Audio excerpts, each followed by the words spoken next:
मित्रों, social media पर आज कल एक बहुत ही ज़बरदस्त होड़ लगी हुई है। एक विशेषज्ञ दूसरे विशेषज्ञ को असत्य या गलत साबित करने पर तुला हुआ है। लगभग लगभग सभी क्षेत्रों में, चाहे वो न्यूट्रिशन के मामले हों, चाहे वो हेल्थ केयर के मामले हों, चाहे वो अन्य जो इकोनॉमिक, सोशल, पॉलिटिकल मसले हों, सब में लगभग लगभग यही समस्या आ रही है कि सभी विशेषज्ञ दूसरे के ऊपर, बस ये समझिए कि कुछ लोग तो एब्यूज़िव भी हो जाते हैं और कुछ लोग तो बहुत ही ज़्यादा समस्याओं, यानी कि जो है वो जो विधिक या लीगल प्रोसीडिंग्स है वो भी करने लग जाते हैं। तो क्या ये आवश्यक है? देखिए, अपनी लाइन को बड़ा करने के लिए ये कोई आवश्यक तो नहीं कि आप दूसरे की लाइन को छोटा ही करें। आपके अंदर जो भी इम्पोर्टेंट या पॉजिटिव एस्पेक्ट हैं उनको सबके सामने रखिए। सोशल मीडिया एक अच्छा माध्यम है, लेकिन इसकी सैंक्टिटी को बनाए रखने के लिए इसको इस प्रकार के कुकृत्यों से मुक्त ही रहना चाहिए। सभी लोग समझदार होते हैं, सब लोग सभी जानते हैं और क्या अच्छा है और क्या बुरा है, सब उसके बारे में भली प्रकार से जानते ही हैं। इसी क्रम में आजकल मैंने देखा है कि अ, आयुर्वेद एक ज़बरदस्त टारगेट बना हुआ है। कुछ एक विशेषज्ञ हैं जो अनेक प्रकार से जो कोटेशंस हैं डिफरेंट टाइप के टेक्स्ट से उसको उठा के लाते हैं और उसको प्रूव करना चाहते हैं। तो यहाँ पे 2 बातें हैं। एक बात तो ये है कि किसी भी विषय पे जो कंस्ट्रक्टिव क्रिटिसिज्म होती है, वो अच्छी होती है।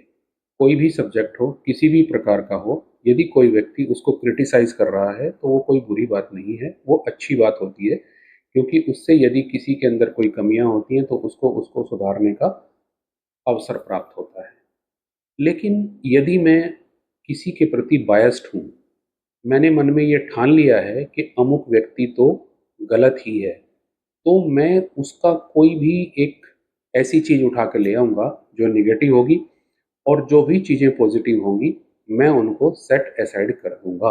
क्योंकि मुझे तो उसको येन-केन प्रकारेण गलत सिद्ध करना है, तो मैं कोई भी ऐसी चीज़ उठा कर के ले आऊँगा। तो मैंने देखा पीछे कुछ ऐसी बातें मैंने देखी कि जो आयुर्वेदिक जो संहिताएँ हैं, उनमें कुछ बातें ऐसी हैं कि जो अब प्रयुक्त नहीं होती हैं। ये बात निश्चित रूप से सत्य है कि बहुत सारी बातें जो 2 ढाई हज़ार साल पहले लिखी गई थी, उनको आज की तारीख में बिल्कुल भी फ़ॉलो नहीं किया जाता है। ऐसे बहुत सारे विषय हैं, लेकिन चूँकि वो संहिता का एक भाग हैं, तो वो कहीं न कहीं एक ऐतिहासिक रूप में पढ़ाए जाते हैं, लेकिन उनको फ़ॉलो तो बिल्कुल नहीं किया जाता है। युगानुरूप बहुत सारे परिवर्तन होते हैं, हुए हैं, अनुसंधान होते रहते हैं, रिसर्च हुई हैं, किसमें कम रिसर्च हुई है, किसमें अधिक हुई है, ये एक डिबेट का सब्जेक्ट हो सकता है। लेकिन आउटराइटली आप किसी भी चीज़ को जिसके बारे में आप नहीं जानते हैं, जिसको आपने अनुभव नहीं किया है, जिसका आपने अध्ययन नहीं किया है, उसको आउटराइटली आप रिजेक्ट नहीं कर सकते हैं। कारण ये है, मैं एक बहुत छोटा-सा एग्ज़ाम्पल यहाँ पे देना चाहता हूँ।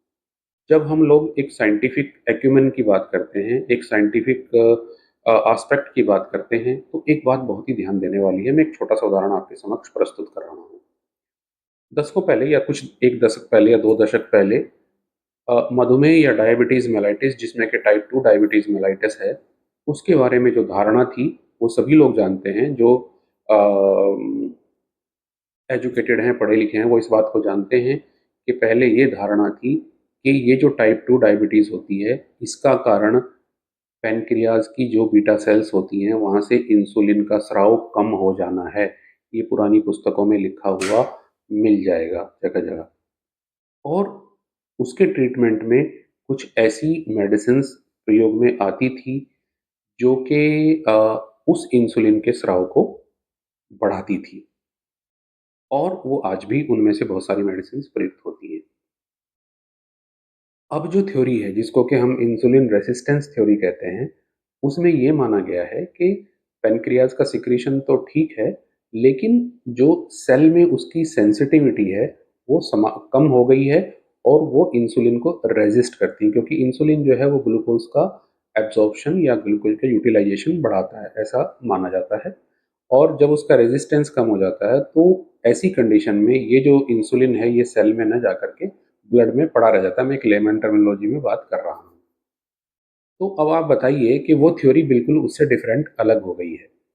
यानी कि पहले वाली थ्योरी में इंसुलिन कम था, आज की थ्योरी में ब्लड में इंसुलिन बढ़ा हुआ है और आप फास्टिंग इंसुलिन की जांच कराते हैं जिससे कि इंसुलिन रेजिस्टेंस का पता लगे।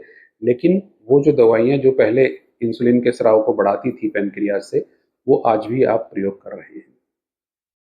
वो सब साइंटिफिक था, ये भी साइंटिफिक है, दोनों साइंस हैं। तो दोनों में से एक तो गलत है। और दूसरी बात, जो इतने लंबे समय तक वो दवाइयाँ प्रयुक्त की गई हैं और प्रयुक्त की जा रही हैं, उसकी रिस्पॉन्सिबिलिटी कौन लेगा? ये तो बताया जाना चाहिए।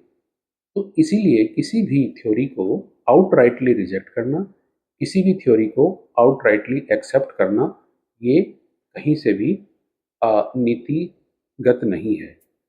सारी चीज़ें समय के अनुसार बदलती रहती है, कोई चीज़ परफेक्ट नहीं होती, हर चीज़ रिलेटिव होती है, ये भी हम जानते हैं। तो इस प्रकार से हमारे देश में जहाँ पे आज हम डायबिटिक कैपिटल बन चुके हैं, आज हम हाइपरटेंसिव कैपिटल बन चुके हैं, आज हम थायराइड डिसऑर्डर की कैपिटल बन चुके हैं, आज हम कैंसर की कैपिटल बन चुके हैं, आज हम ऑटो इम्यून डिसऑर्डर की कैपिटल बन चुके हैं। और वो भी तब जब हम टनों दवाइयाँ खा रहे हैं।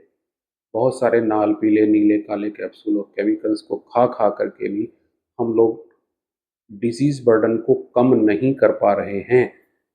तो इसका सीधा सीधा अर्थ है कि नेचर की ओर जाना होगा। नेचर से दूर भागने का और नेचर को गलत सिद्ध करने से कुछ नहीं होने वाला है।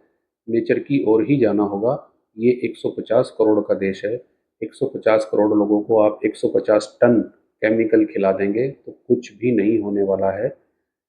हर चीज़ का अपना महत्व होता है। किसी चीज़ की आलोचना, किसी चीज़ की जो है की तरफ में बोलना, ये मूर्खता की बातें हैं।